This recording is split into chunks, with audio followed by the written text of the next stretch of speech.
bawat hakbang, kabutihan ang dala. Tulong at pag-asa sa lahat ay ibinabahagi niya. Idol, good morning. Dito tayo sa ano ba to? Anong tawag dito? Ecotourism, no?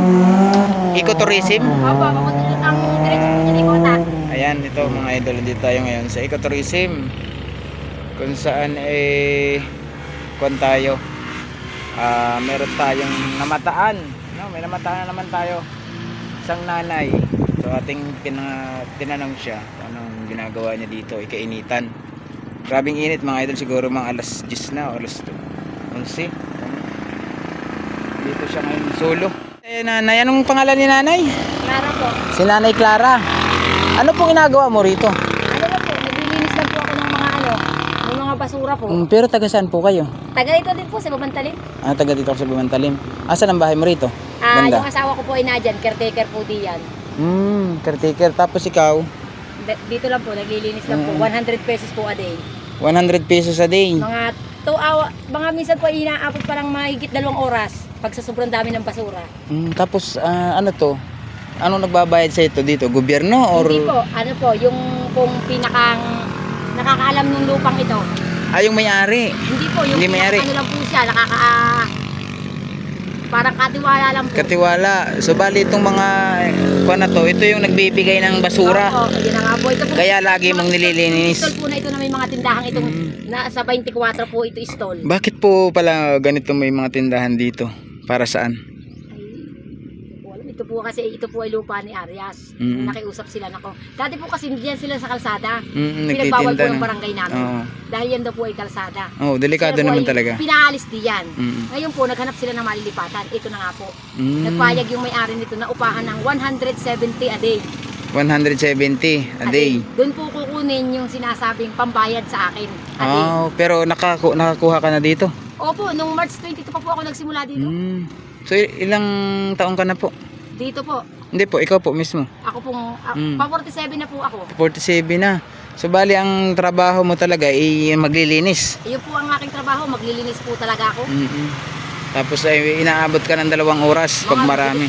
Minsan po pag malakas po dito, inaabot pa po ako ng 2 oras na mahigit. Tuwing araw lang yun. Araw-araw, tuwing araw lang. Ito alam ko, sa gabi siya nagbubukas, no? O alas 4 po hanggang 11. Hanggang 11 ng gabi. Po. Tapos hanggang doon sa dulo. Ito po, bukas naman sir, Monday, iba naman po ang bayad sa akin. Simula po dito, hanggang doon po sa tabi ng reles, ng tren. Linilinis mo. Lilinisin ko po yan ng 2 araw. Binibilisan ko po para umabot ng 2 araw kasi minsan po sir ay hanggang 10:30 lang ako kasi sobrang init eh. Hindi na po kaya na. Napansin ko nga kasi napakaraming basura po sa paligid. Yan po sir ay Napakaganda po nung hindi man natin tawag dito ay baywalk, hindi rin parang baywalk, no? Kasi ang baywalk dapat sa tabing kalsada, pero napakaganda po kasi rito mga idol. Sa pagdating ng hapon, napakaraming tao. Tapos dito may mga nagtitinda. Dito po si nanay nagtatrabaho. Ang trabaho pala niya rito, nililinis niya itong buong kalsadang ito sa iba't ibang schedule. Opo, tuwing Lunes po. Tuwing Lunes dito ka. Sa simula po dito Hanggang doon sa dulo. Malayo-layo yun ah. Bababa pa po ako sir niyan sa baba. Yung po tagiliran niyan sir ay pinupulot ko pa po yan. Oo, kaya nga napansin ko napakarami. Sabi ko ang ganda sana ng pasyalan dito pag hapon kasi napakaraming tao.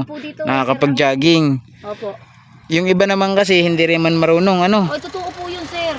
Basura na nga ni kinakalat pa talaga. Meron po sa akin dito, hindi naman po siguro po siya ay vlogger sir.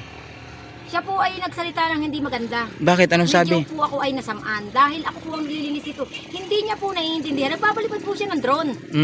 Sir, sana naman sabi ko, ma'am, kunti naman pong respeto. Kasi po ma'am, isipin mo ma'am, nagpalipad po kayo ng drone ng araw ng Miyerkules. Tapos na ma'am ako maglinis eh.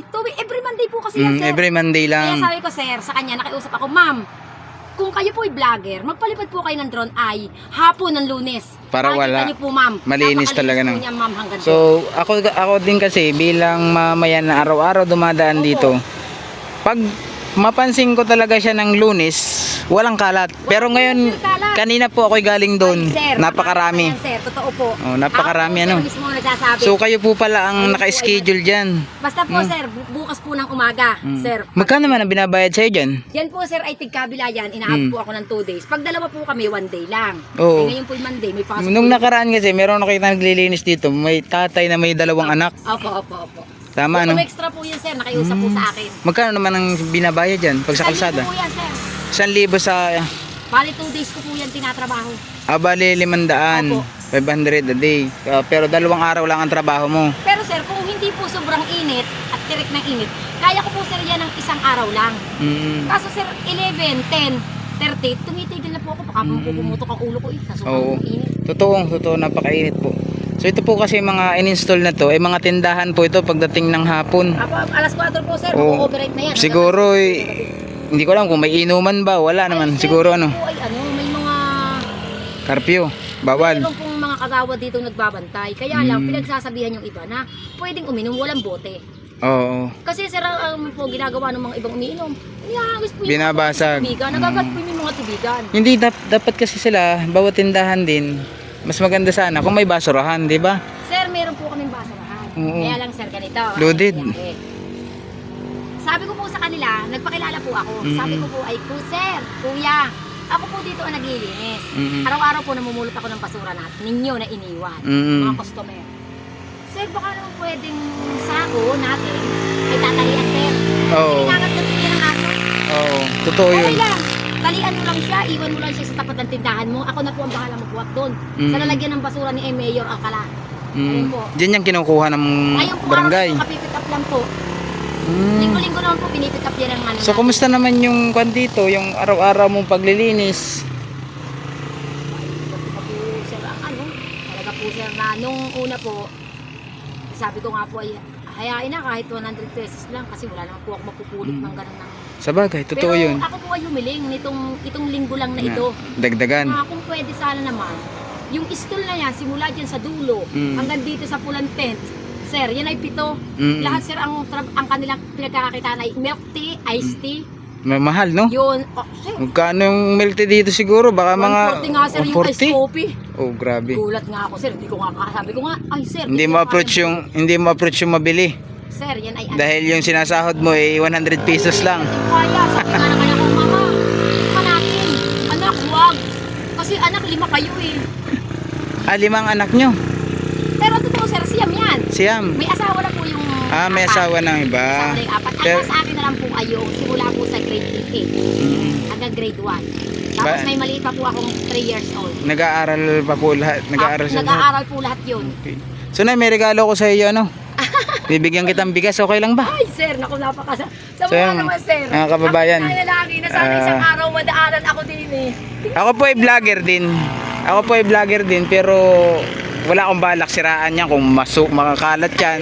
Sir, salamat. Sinabi ko lang sa iyo na yung napansin ko, Opo. minsan napapansin kong malinis, minsan Yan po, napapansin kong madumi. Tuwing dadaan po kayo diyan ng Lunes, Martes hanggang Linggo, makarata Oo. po yan sir. Pero Lunes sir, sana po bukas sir, mamasyal uli kayo sa akin. Okay, dito. sige po. Para po ako makita. Pag ako'y nagka-time mamayang bukas ng hapon, Oo sir, pasyalan pa. papasyal ako dito. Nandiyan pa ako bukas na hapon. Kasi hindi po kasi ako po naglalaya sa gabi. Ay, Talagang hindi ko araw lang ako.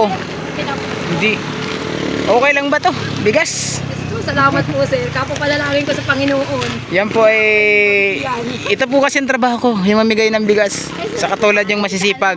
Anong pangalan niyo sa GP Bentong TV po sa YouTube. Di ano na lang po, ipapalo ko kayo. Okay, sige po. Malaking tulong po yun yung ma-subscribe ninyo at mapanood ninyo ibang mga kababayan nating ating pinapanood dyan. Marunong na cellphone, ang alam ko lang po yung mag-follow. Hindi po, ano pong pangalan ulit? GP Bentong TV sa YouTube. JP Bentong TV. Bentong. Ay, po tagal sir na sir. Tagalasay na po ako. Oh, alam mo sir, oo, ngayon lang po. Pero ako po yung nag-start ng pamigay ng ganyan. Mindanao pa po. JP. Sir, ang nakakalala kasi ng asawa ko, si Tico akong biyahero. Pogong biyahero. Yun, opo, yun po ay hindi po rin niya po akalain. Nadaanan naman po sa bayan. Oh. Nabigyan din po siya ng 5 kilong bigas. Tuwa po nung dumating, mama, tingnan mo nga naman ang sinuswerte. Ako ay walang pamasahe pa uwi. Ang problema kasi kulang yata ng 15 pesos. Nagpa-check up po ng mata kasi may katarata. Bibigyan daw may bumaba sa harap niya. Di daw niya nakilala. Nilagyan daw siya ng sticker ang cellphone niya. Yun nga si Guwapong Biyahero. Gwapong biyahero. Sabi, mama. Kala ko si Pugong biyahero. Sabi ay, binigyan ako mama ng 200 pesos sa kamili mo. Bigas tuwan-tuwa ko. Oo. Sir, ito ang aking ako nagdadasal sir. Ito rin ako naglilinis dito eh. Sabi ko sana mo. Yan po ay sa taas nyo panalangin yung mga ganyan po. Tapos samahan natin ng kaunting gawa, di ba? So maraming salamat na natin. So yan, kinong ko lang din, nadaanan ko lang dito si ate. Ano ulit pong pangalan ni ate? Clara Castillo po. Si ate Clara Castillo. Yung ating ispatan dito. So galing na po kasi doon sa dulo. Yan po daw kasi nililinis niya every Monday Opo, ng morning. Opo, morning. Monday morning, naglilinis siya dito. Lahat ng mga iniwan ng mga tao dito, customer dito, mga pasawayin, mga kabataan, nagasige pag motor. Napakaingay, no? Ay, sir, ay. Tunay na napakaingay, kaya abot sa bahay. Ay, saan po ba kayo, sir? Sa kalandingan lang. Oh, surrounding lang pala kayo, sir. Doon ako nadaan pag kami nauwi ng Oo. bayan. Maingay po talaga yung mga motor dito. Tapos minsan napupunta ako dun sa ibaba, malapit sa tulay. Kaya sabi ko, napakaraming kundi ni tao paghapon. Pagdala cellphone natin sa anak ko naglalaro. Okay lang, sige lang. Maraming salamat, te, ha. Okay. Pasyalan ninyo ako ulit bukas. Okay po. Makabisita po din ulit. So yan, maraming salamat po. Maraming po, sir. Yan mga kababayan, JP Bintong. Sige po, ipapala ko po kayo. Mga kababayan, si nanay ang ating daanan dito, si ate, no? So maraming salamat pa rin sa ating pabigas. Okay po. Maraming salamat po sa ating sponsor ng pabigas, Dani Parikoy. Ako, sir, 5 araw. Maraming salamat, ano. So hanggang dito lang mga kababayan.